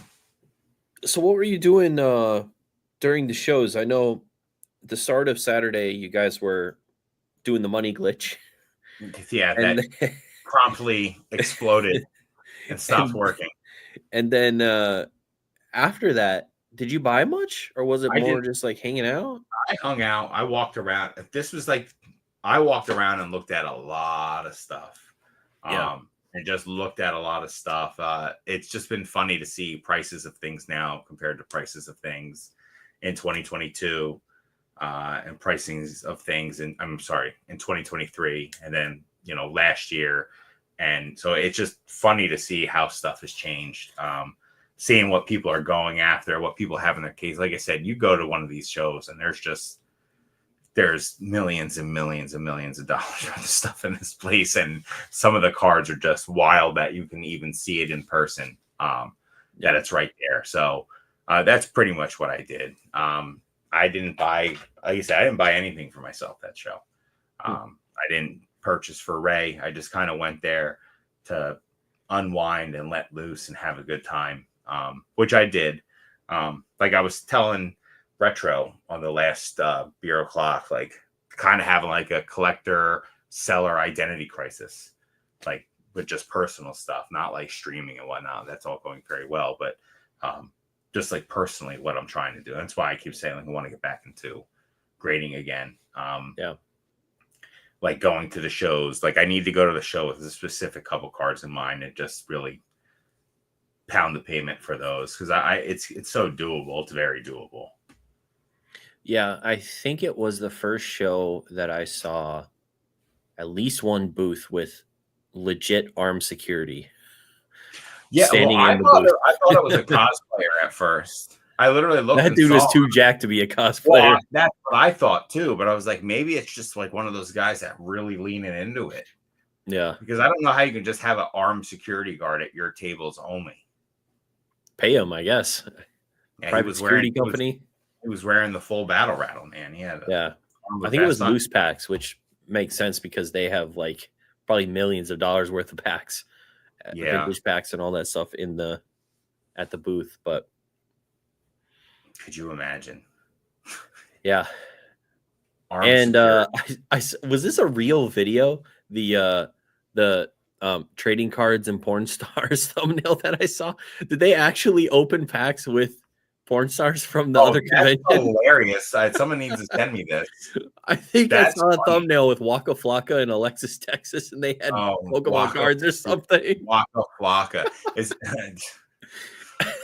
nothing like singing the songs that Waka Flocka singing and having like 8-year-olds on stage. It's the best. Yeah.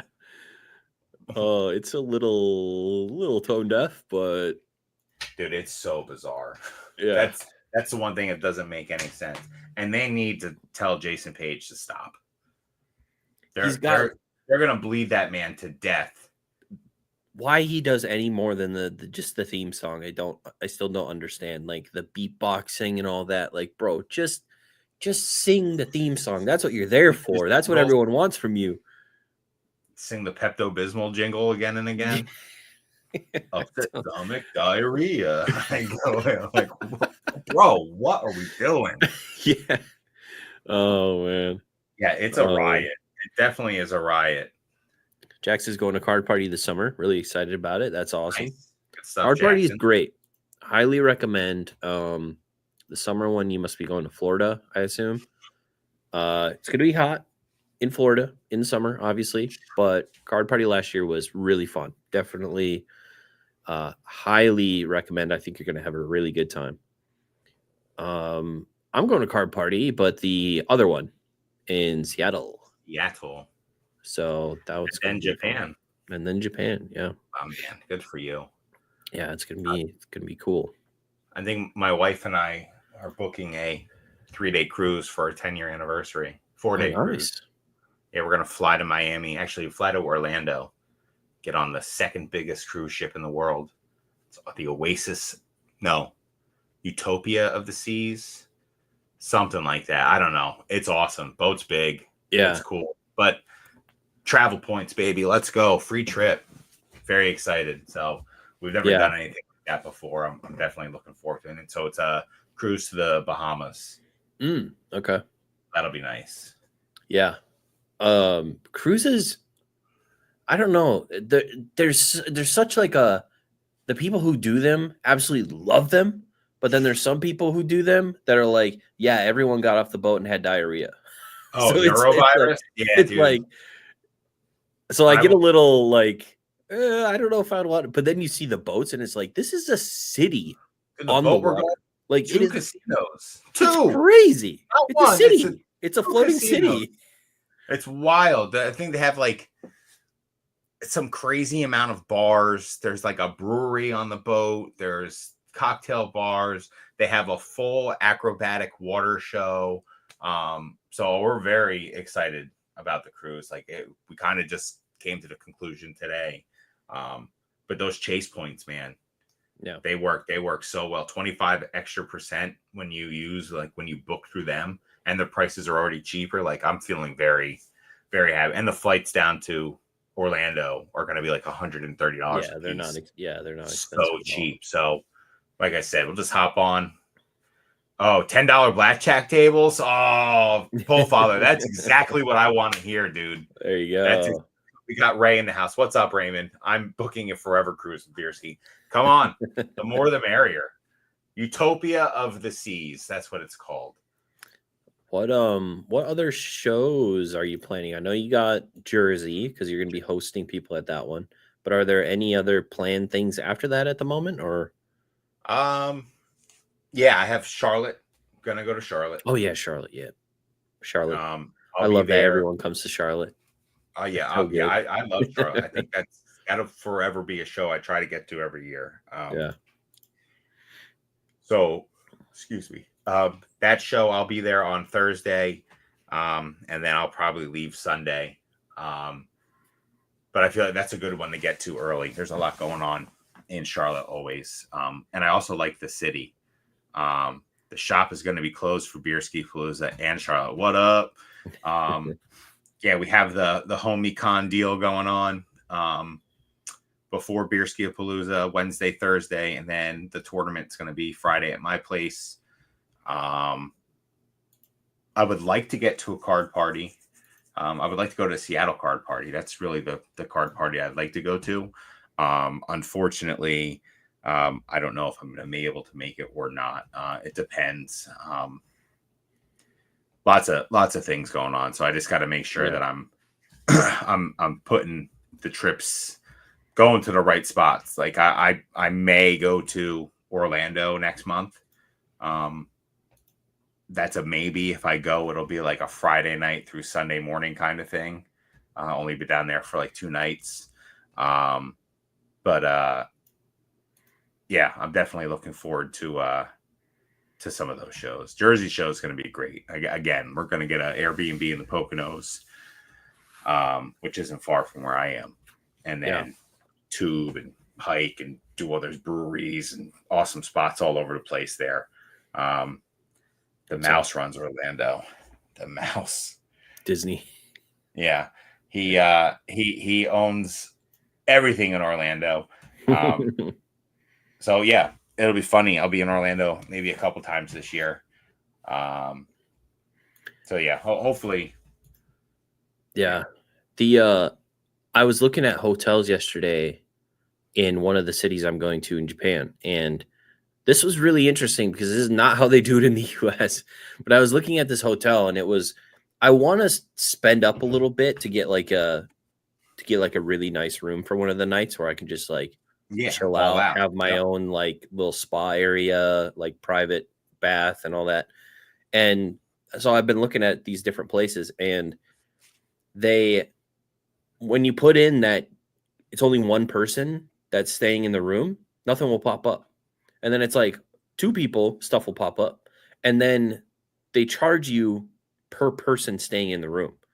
So the room was cruises are like. Yeah, so the room was going to be like expensive. And then I realized that like, oh, it's gonna be double that because I would have to pay for 2 people to be in the room, not just me. And I'm like, okay, I'm not doing that anymore. I gotta find something else. Because it was gonna be stupid. But yeah, we are paying extra to go on the nicer, bigger boat. That's what we're doing. So that's our pay up, but the points will still take care of it. So I was like, we're essentially traveling for free. We just need to spend money on food and drink and extracurriculars if we're doing anything, renting a car or anything. But I don't think we're going to. We're just going to hang out on the beaches and stuff. Yeah. Let's see what we got. Hold on. Oh yeah, Hoot needs to practice for the tournament. Grimer's been putting in too many reps. Ray SCC is going to run Orlando. I hope so, bud. That's what I hope so. We got Mr. Walrus in the house. What's up, Mr. Walrus? Yeah. You are a gem of a human being, sir. Thank you for hanging out Thursday. I had a blast hanging out with you guys. It's always great seeing you, Mr. Walrus. Came up, you're literally my first guest on my podcast. So, and just super nice. Like the first night I ever hung out with anyone from the hobby in person, Mr. Walrus was like my lifeline. Like the whole, he like was just there talking and hanging out. So it was Mr. Walrus is the shit. Super cool guy for sure. Yeah. Japan has a hotel concept where there's no bed and you sleep on the floor. Yeah, that's a ryokan. It's like a more traditional experience. You get like a mattress, but it's like one of those thinner rollout mattresses and you sleep on the floor. Yeah. Yeah. We just put our bed, we took it off, like we had the headboard and all that stuff. My dog's getting too old to hop up on the bed. So we took the bed off and I just put it on the floor for a little bit. Mistake. My back was ruined. You gotta get don't they make stairs for dogs? Yeah, so means uncomfortable. So they had they do have stairs. She was never going to use them. Like she would just hop up. There's no way. So we ended up getting a 5-inch box spring, and like that's what's under the bed now. So like we're kind of on the ground too. But dude, it just crushed my back so bad. 10 like do not recommend. 100% do not recommend. Yeah. In this case, traditional means uncomfortable. The nice thing about this place is usually you get like a dinner and a breakfast, and they're like they do them up. Like you get the full traditional experience with really good. But yeah, it probably is more uncomfortable than a Western hotel experience. But yeah, I'm excited. Right on, dude. I'm happy for you. So much food. Yeah.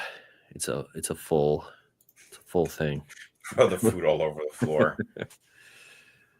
Get rewarded for sleeping on the floor. As is tradition. Hooray. And you'd be getting kicked out of Japan, bro. Yeah, exactly. Don't come back. Oh, it's hilarious. Are there any have you been outside of the country before? Have you traveled outside of the United States? Just to Canada. Never anywhere really cool. And there's obviously tons of places I want to go. You have a list of do you have a number one spot Europe. That if you could, Europe? Yeah, Europe 100%. Japan would be like a cool. I would probably go to Japan like 2 weeks. I would like to go there for spend a decent amount of time there. Like be able to see Electric Town in Tokyo and all that stuff, and go see the more traditional architecture and stuff out in the rural areas, and Mount Fuji, beer ski to Belgium. Yeah, like and obviously I'm like a big World War II guy. Like it's always hard saying like I enjoy World War II. Like that's not like what I'm kind of like. I like studying about and knowing the history of World War II. Yeah. So I would like to go there and just go to Normandy. Obviously I want to go to London in the worst way and just sit out in a pub and talk to locals. Like that's for whatever reason, that one specific thing is so high up on my list, just to sit there in like a local pub and just be not an obnoxious American hanging out and like having a good time. People like, I want to go see a West Ham game. Like I'd be so happy to see, or a West Ham match. I'm sorry. And see stuff like that. Dan Bierski, let's go. I love all Raymond, my man. I'm down. Like I want to go in the worst way. So Europe would be my like number one. Pub chat is top tier. Would recommend. Yeah, absolutely. I feel like I would fit right in with those are my kind of people. Yeah. If pub goers, like in the old pubs are just so much history and the beer is soaked right into every wood piece in there. Like I love that kind of thing. So legit some of the best combos I ever had. Grimer, you're just making me want to go even more, homie. Like but yeah, see the cool World War II stuff. I mean, I'd also damn Jerry's tried killing my granddad. I love it, Oak. Bierski, you'd thrive in Prague, dude. I'm cool with Prague. Like, there's so many cool. Like, honestly, I wish it wasn't such like a shady spot to go as an American, but like, I would love to go to Moscow and see just Moscow, like the Basilica and the Kremlin, everything like that stuff. Like, see the Kremlin wall and see where they have Lenin buried and stuff like that is the kind of stuff that like. That's just cool, like all that old history, like Stalin is and stuff, and all that. So, dude, Moscow, it has to be amazing. It's just I wouldn't go over there as an American right now at all. 0% chance for me. Not what I want to do. But yeah, stuff like that. But yeah, I definitely got to get out of the country more. Like going to Bahamas is going to be my first island experience, other than, well, no, we went to Puerto Rico last year, but. Oh yeah, that's Hurricane Ernie came in. Bierski Russian agent confirmed. Da. Yeah, we went to. I was 16, I think, when we went. Maybe younger. I don't. But we went to Scotland because my brother was doing a study abroad program.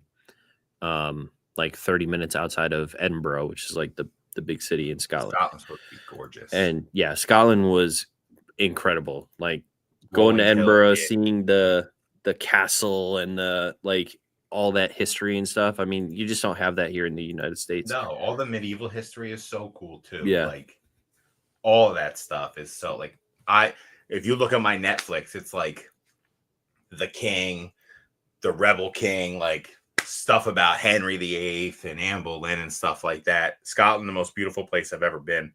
Yeah, I don't doubt cool. The green is just like when you fly in, it's like it's a green I've never seen before. Green. Yeah, yeah, that's what I heard. Like it's just like, because it rains so often and the grass just like thrives. It's so like green, but it's dude. Grimer has such a wonderful life, dude. In pubs in England, studied in Edinburgh. Like Grimer, you are living a wonderful life, homie. You keep it up, dude. Italy, best food. I also like Italy. I would love to go see the Vatican City. I'm not a very religious person. Scotland, not the best food. Like seeing the Vatican City, like I think that whole concept is just so cool too. Obviously the Colosseum in Rome would be awesome. I'd go see Naples, but like Naples and Venice, I could take or leave those. Like that, it's not Northern Italy. Love to see the Alps. Like now you're talking my speed a little bit more. Like the Alps would be beautiful. Fish and chips and Guinness. What's not to love? I'm actually excited. So I think the upcoming Winter Olympics is in Italy, and so I love watching. I love watching the Olympics because they show so much of like the actual country that they're in. Yeah. And so, yeah, it's going to be up in the Alps and down in a different spot where most of the indoor stuff is going to be. So it's actually, I think it's the longest distance between events that's ever happened because they'll be like up in the Alps for skiing and then they're down in a different city for ice skating and stuff like that. But yeah, my brother's girlfriend is from outside of Venice. Is Venice the one that has the the channels, I canals. think so. Yes. Yeah, I think she lives right outside of Venice, or her family does. But pretty cool. I haven't been there Jackson, yet. I will get that pineapple juice. I think Jackson's behind us a little bit. So hell yeah. That was one thing that was awesome. We went to Aruba for my brother's wedding. nice. And that was, you get like, you take a shuttle from the airport to the resort, and then we got off the resort and there was literally like a person there and handed all of us a drink. Like right off the bat. That's what you got want. we got drinks, and and it was a fantastic resort. That's the kind of service you're looking for when you're doing that. Yeah. I hope that happens. Yeah. I'm sure. How do I get that? Maybe I'll walk off. I'll order the drinks. I'll walk back on the ship, and then I'll come off, and they'll be ready for me. There you go. That's how we'll do it. Do you get like full days off? Like when you land in the Bahamas, like how many days do you get to be there? Is it like a few hours? Is it, The itinerary looked like it was from 7 a.m. to 8 or 9 p.m.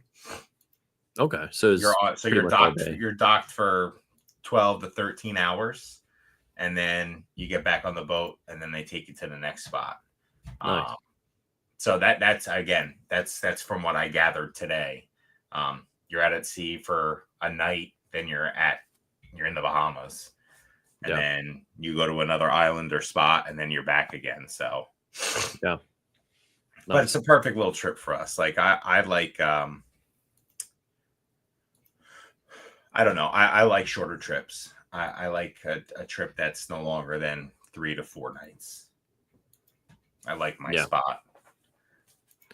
Yeah, that's the thing I'm running into issues with like the first time that I went to Japan. It was nice because I just got an Airbnb for like the whole time in Tokyo, and then I just paid for a couple nights that I wasn't going to be there because I was like, oh well, I have like a home base, it's fairly cheap. Yeah. And then I'll just go back to it when I get back to the city. But now it's like I'm going to like 3 different cities. I want to spend, one place in a really nice hotel. Where am I going to do day trips? Where am I going to stay? Am I going to do 2 different hotels in one city? And it's just like, I got to figure that out because it seems like such a pain in the ass. Do you only do the main island, or do you do any of the smaller islands off the like Okinawa and stuff? Yeah. No. The closest I'll get to Okinawa is I'm going to go to Hiroshima. Oh. Which is south, but it's not that far south. Okay. But yeah, I'm pretty excited about that because they have some buildings that survived the atomic bombing that are still there, and it's crazy to think that like Tokyo was completely eliminated essentially during World War II with the fire bombings and stuff, and now it is what it is. Just 70, 80 years later. Tokyo is so massive. It's the largest city in the world. Yeah. Like when you see pictures of it, the first time I saw a picture of it, I was like, this is fake. It just sprawls. And there's just so much stuff. Yeah. Like it's just, Tokyo is massive. Yeah. I had a store manager when I worked at GameStop who was married to a Japanese lady, and he would visit there quite frequently, and he loved it over there. So yeah. Yep. Yeah. It's when you land in Nassau, Beerski, someone offers you the white stuff, don't take it. Treat yourself to $100 Rolex. Oh, it's hilarious. Sushi in Hiroshima. Here's the problem with, I don't want to say the problem with sushi in Japan. There is no problem. Sushi in Japan is amazing. I'm a big texture person, and I'm such like an American boring. I like the rolls that have like a bunch of different textures. Like you have the rice, you have the raw fish, you have like the cucumber, you have. You don't like sashimi? I'm not big with just like just raw fish on top of rice because the texture just gooey. It gets me. I'm not for that either. I have to. I have to have it more often so that I can get more used to it, probably instead of just once every now and again. But Yeah, spicy tuna rolls, bro. Can't go wrong with them. yeah, I definitely like the rolls. That's for sure. But yeah, I think we would probably wrap it up here. Sounds good to me. I appreciate you, Bierski. Thank you very Dude, much for. thank you for having me on. This is my second appearance in a Java 30 for 30 video series. Yeah, true. I was on episode, what was that, 11? 11 or 12, yeah. 11 or 12, yeah. So here I am again. Yeah. Yeah, but this is fun, dude. I love just chatting. Like the last half of this, we've only been talking about trips and stuff. Like, this is what's great about, making friends in the hobby, is that it doesn't have to all be about Pokemon all the time or cards or whatever. We can all just chat about normal life stuff too. Like, it's the best. Again, and I say it, and I'm just going to say it. I should just wear a shirt that says relationships are the best part of the hobby. It's true. It's the truth, though. Like, you take the cards away. If the cards stopped today, I would still be friends with all of you guys. Yeah. So that's how I look at it. The cards stopped. Shit is gross. Texture. I'm a texture guy. Also Java. I understand. Shit is gross. I don't know if I'd go that far. Wow. But yeah, relationships in the hobby are what make the hobby. Networking and just making friends and learning about new people and having new people come into the group. It's just all very exciting. Like, we've been lucky with the group we've had. So, like, having friends like you guys has just made this hobby 10 times better. You kind of just gave us, I totally forgot that I didn't do the two things that I've been doing on all of these, but you kind of just gave us the one. So, if you want to give us a hot take. So we have a hot take and an act of kindness, and you basically summed up, relationships and stuff in the hobby are awesome. But if you have a specific act of kindness that you either saw between two people, something that happened to you, something that you did for someone else, and then a hot take. Okay. Oh, man. Hot take. Terrestrial Festival is a better set than Evolving Skies. Oh, man. I'm so mad at myself for even uttering those words earlier. And then you were like, what? What? You blew my mind. Yeah, well, I clearly didn't know what I was talking about. Hot take in the hobby. Oh, man. I don't know. I think population is going to matter again. I think Bierski is the hot take. Look at him. I think population is going to mean something again in the near to mid future. I'd say next 5 to 10 years.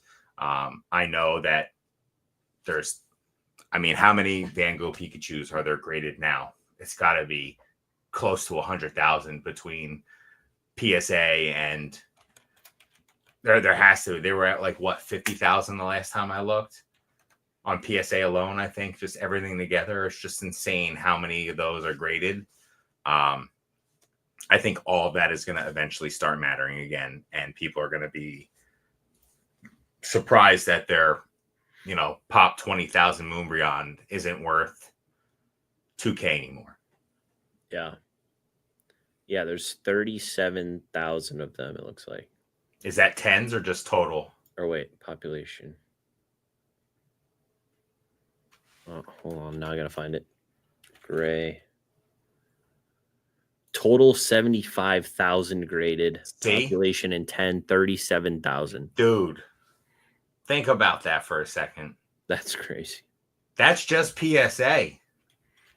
Over 100,000 graded for sure between all the people. PSA, CGC, Beckett, Tag, if you consider them a company. Yeah, 75K, Dark. It's absolutely that is gonna, and it's a what, $700 10 right now? How? Yeah. How is it a $700 10? It makes zero sense. The pop report has to start mattering again soon. Like, it really does. That's my hot take, is that the pop report is going to matter. I agree. I'm trying to find the. Okay, so it hasn't eclipsed the Charizard V from Champions Path ETBs yet, but it's getting there. Well, There's that's what, there's 77 or 80? 81,000 of those graded, so it's pretty close. It's gonna pass. Yeah, It absolutely is gonna pass. yeah. All right, I'm trying to think. Random act of kindness in the hobby. Yeah, I think I'm gonna stick with what I said about everyone just being. I mean, obviously there's been so much that's happened over the past couple of months with me, and everyone was so super nice and supportive and reached out. And I mean, again, like gifts like sweet sketch cards and other things that came my way. Like I really appreciate everyone for that. Like that act of kindness from all of you to me was amazing. And you know, I hope I can one day repay that kindness to you guys, hopefully for better reasons. But yeah, I love you too, Raymond. 100%. Like that kind of stuff. Like you guys had my back at a weird time, and it was awesome to have you guys around. Definitely wouldn't have been able to go through any of that without you guys. So thank all of you who reached out, said a prayer, poured a beer out for his homie, like whatever you guys did. Like I absolutely appreciate it. The positive vibes definitely help. So thank you. Awesome. Yeah. Thank you for being you. You got a job. All right. We'll wrap it up. We'll call it a night. Thanks again, Beerski. Definitely, guys, check out all the places where Beerski is. Shiny Cards and Collectibles on Whatnot. Beerski Collects on YouTube. Box Nostalgia on YouTube. It's Beer O'Clock Podcast on Beerski Collects on YouTube. Just Beerski After Hours on OnlyFans. Beerski After Dark. Yeah, I appreciate it very much, Beerski. Thanks for hopping on and chatting. And we'll see you guys tomorrow. We'll be talking to Pokenomics Jake tomorrow night. Let's go. So should be a good one. See ya. Have a good one, guys. Bye-bye.